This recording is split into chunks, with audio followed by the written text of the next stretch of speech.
Simonetta Rubinato, cosa fa per le elezioni regionali? Beh, lo decideranno i cittadini veneti.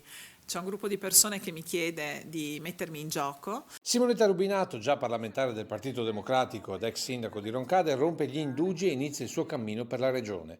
E lo inizia in solitaria nonostante dal PD, ma anche da altri partiti, arrivino da tempo segnali di attenzione. In questo momento c'è un dialogo aperto rispetto ai temi che per noi sono importanti, però poiché vogliamo essere autonomi, noi ci stiamo attrezzando per raccogliere le firme. Per questo dicevo dipende dai veneti se ci saremo o no. 3.000 firme non spaventano chi nella scorsa tornata è stata ad un passo da sfidare Luca Zaia, quando a lei, all'interno del Partito Democratico, preferirono l'attuale europarlamentare Alessandra Moretti.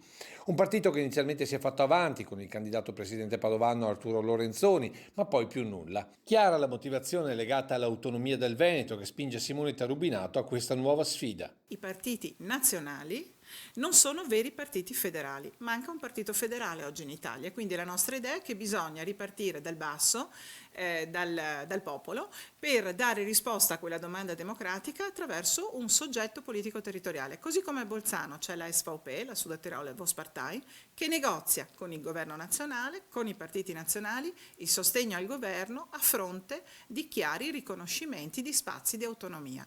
E per un ritorno alla politica c'è chi in queste regionali è già stato protagonista del gran rifiuto, Davide Acampora, consigliere comunale di Forza Italia a Treviso. Sì, dai, chiamiamolo gran rifiuto. Io intanto tengo a ringraziare Baratto e il sindaco Chies, insomma, per la fiducia che hanno riposto in me e per il fatto di avermi chiesto di entrare in lista a rappresentare la città di Treviso.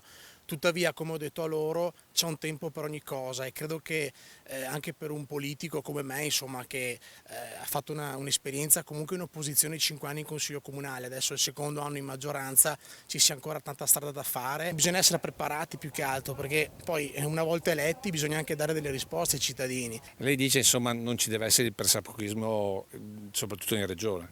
No, il pressapochismo infatti è quello che caratterizza per esempio molti deputati di 5 Stelle, per esempio, molti politici di 5 Stelle che dall'oggi al domani si sono trovati da disoccupati a fare i parlamentari, a fare i consiglieri, a avere comunque cariche di prestigio. Bisogna essere preparati, bisogna dare tempo al tempo e fare in modo che comunque si possa imparare prima di poter prendere delle decisioni importanti, ecco.